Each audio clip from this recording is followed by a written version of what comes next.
देखिए हम लोग क्लास 10th चैप्टर 5.2 के क्वेश्चन नंबर 8 समझेंगे। क्वेश्चन पूछ रहा है कि एक एपी में 50 पद है। एपी में कुल कितने पद है? 50, जिसका तीसरा पद 12 और अंतिम पद 106 है। इसका 29वां पद ज्ञात कीजिए। मैं कहने का देखिए, कहने का मतलब है कि कुल इसमें संख्या कितना लिख रखा है 1 से 50 तक। मतलब कि जैसे पूछा है कि एपी में 50 पद है, मतलब कि 1 से लेके इसमें कितना पद लिखा हुआ है 50, जिसका तीसरा पद कितना दे रखा है 12 दे रखा है ना। तो जब इसको हम हल करेंगे, देखिए तो हमारा तीसरा पद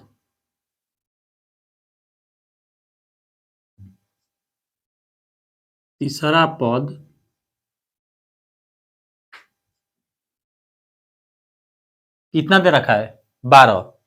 तीसरा पद हमारा कितना है 12 है। अब समझिए, देखिए तो हम तीसरा पद के सूत्र जानते हैं कि तीसरा पद के लिए सूत्र होता है a प्लस 2d बराबर, इसको हम समीकरण 1 मान सकते हैं ना।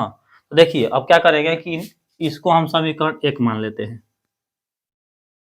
अब देखिए इसमें कुल पूछ रहा है यहां से क्वेश्चन कि अंतिम पद कितना है 106। अंतिम पद हमारा दे रखा है 106। तो समझिए कि इस एपी में कुल कितने पद है 50। अब पूछ रहा है कि अंतिम पद दे रखा है 106। कहने का मतलब कि हमारा जो 50वां पद है वो कितना दे रखा है 106। क्वेश्चन यही ना पूछ रहा है कि अंतिम पद कितना है 106। एपी में कुल कितने पद है 50। तो अंतिम पद ये है। आप पूछ रहा है कि इसमें कुल कितने पद है 50। तो 50वां पद कितना दे रखा है 106। तो यहां पर हम लिखेंगे कि 50वां पद, 50वां पद का मान कितना है 106। 50वां पद का मान कितना है 106। अब देखिए यहां से हम क्या करेंगे कि 50वां पद का सूत्र क्या होता है a प्लस 49d बराबर 106। यही होता है ना हमारा 50वां पद का सूत्र। a प्लस 49d बराबर में क्या दे रखा है 6। इसको जब हम समीकरण 1 माने हैं तो इसको समीकरण क्या मान लेंगे हम 2 मान लेंगे। तो देखिए हम क्या करेंगे कि इसको समीकरण हम क्या लिख ले यहां से 2। अब इसको कौन सी विधि से, विलोपन विधि से क्या कर लेंगे हल कर लेंगे। तो देखिए इसमें भी आगे कोई सी संख्या नहीं है, इसमें भी आगे कोई सी संख्या नहीं है, तो सिर्फ यहां पर लिख देंगे कि समीकरण 1 समीकरण 2 से हल। क्या करेंगे कि समीकरण 1 और समीकरण 2 से क्या कर लेंगे हल। अगर यहां पर कोई भी संख्या, अगर इसके आगे 2 रहता, अगर इसके आगे 3, तो इस वाली संख्या से इन तीनों में गुणा कर देते, और जो यहाँ पर संख्या होगी इस तीनों में क्या करके गुणा करके ए और डी का मान निकाल लेते। लेकिन इसमें क्या है कि इसके आगे कुछ भी नहीं दे रखा है, तो जैसे भी की संख्या दे रखी इसको ऐसे ही सेम टू सेम यहाँ पर क्या करेंगे उतार देंगे।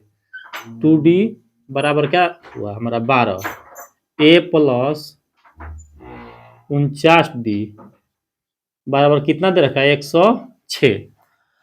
अब देखिए इसमें क्या होता है कि उल्टा होता है।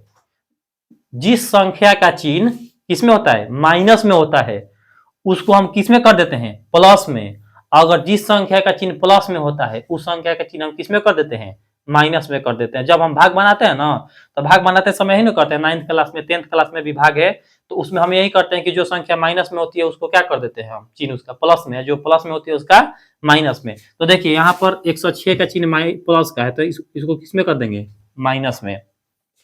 यहाँ से 49 का चिन्ह कितना किस में प्लस में, तो इसको भी क्या कर देंगे माइनस में। ए का भी चिन्ह इधर प्लस में, तो इसको भी किस में कर देंगे माइनस में। अब देखिए हम पढ़े हैं कि एक संख्या माइनस की और एक संख्या प्लस की, अगर दोनों संख्या समान है और उल्टा चिन्ह, तो इन दोनों को क्या कर देते हैं हम कटा देते हैं। तो देखिए इसमें भी यही है कि इसमें जो हमारा ए है ये प्लस का है ना, ठीक, ये एक इसका है माइनस का, उल्टा चिन्ह है और संख्या एक ही जैसी है तो इसको क्या करेंगे, घटा देंगे। अब देखिए इसमें बीच वाली संख्या का चिन्ह का वैलिडिटी नहीं रहता, यह सिर्फ दिखाऊ में है। हमारा लेना देना किस चिन्ह से है, इस ऊपर वाले से और नीचे वाली से। देखिए यहाँ पर ऊपर कितने डी है, 2, और यहाँ पर नीचे कितना डी है, 49 डी। तो 2 में से अगर हम 49 डी घटाएंगे तो यहाँ से हमारा कितना बचेगा, माइनस के 47 डी। देखिए अब हम 12 में से कितना घटाएंगे, 12 में से हमारा 106 घटाना है तो कितना बचेगा, माइनस के 94। कितना बचेगा, माइनस के कितना बचेगा हमारा 94। देखिए यहां से घटा के देख लेते हैं, 106 में से कितना कम करना है, 12। यहाँ पर यहाँ से 4 हुआ, 10 में से 9, 94 आ रहा है ना, तो घटाने पर हमारा कितना बचा, यहाँ से 94 बचा। अब देखिए इस संख्या, ये भी संख्या माइनस की है, ये भी संख्या माइनस की, कट के बराबर के इधर उधर वाली संख्या क्या होती है, कट जाती है। और 47 दूनी कितना होता है, 94। हमारा डी का मान यहाँ से कितना निकल गया, 2। जब हमारा डी का मान 2 निकल गया, अब देखिए अब क्या करेंगे, समीकरण 1 में डी बराबर क्या रखेंगे, 2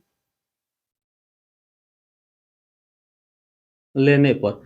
इसमें देखिए यह जरूरी नहीं है कि हम एक ही में रखेंगे तो आएगा, नहीं, ऐसा कोई बात नहीं। हम 2 में भी अगर हम टी का मान रख देंगे तो उससे भी एक का मान निकल जाएगा, अगर 1 में भी रखेंगे तो 1 में भी निकल जाएगा। तो यहाँ से हम क्या करेंगे कि समीकरण 1 को यहाँ से उतार लेंगे। देखिए हमारा एक कहाँ पर है, यही है ना एक समीकरण। तो समीकरण 1 में दे रखा है कि a + 2d बराबर 12। देखिए a + 2 गुणा डी का मान हमारा कितना है, 2, यहाँ पर 2 रख लेंगे, बराबर 12। अब देखिए यहाँ से ए 2 दूनी 4 बराबर हम में क्या लिखेंगे, यहाँ पर हम 12। अब देखिए ये प्लस में संख्या है तो बराबर के उस संख्या किस में चल जाएगी, माइनस में जाएगी ना, तो यहाँ से हम लिख लेंगे इसको माइनस में। तो ए बराबर 12 माइनस के 4। तो हमारा यहाँ से ए का मान कितना निकला, 8। ए का मान कितना निकल गया हमारा, 8। जब देखिए अगर ए निकल गया, यहाँ से डी निकल गया, तो क्या करेंगे, हमारा क्वेश्चन में क्या पूछ रहा था, 29वां पद ज्ञात कीजिए। तो आप बताइए कि 29वां पद का सूत्र क्या होता है, ए प्लस, 29वां पद का सूत्र होता है ए प्लस ए प्लस 28 डी होता है ना। अब हम यहां से देखिए ए का मान कितना है हमारा, 8, ठीक। डी का मान कितना है, तो देखिए 28 लिख लेंगे, यहां से डी का मान हमारा कितना आया था, 2, तो 2 लिख लेंगे। तो 8, 28 दूनी 56, 56 4 60 4 64।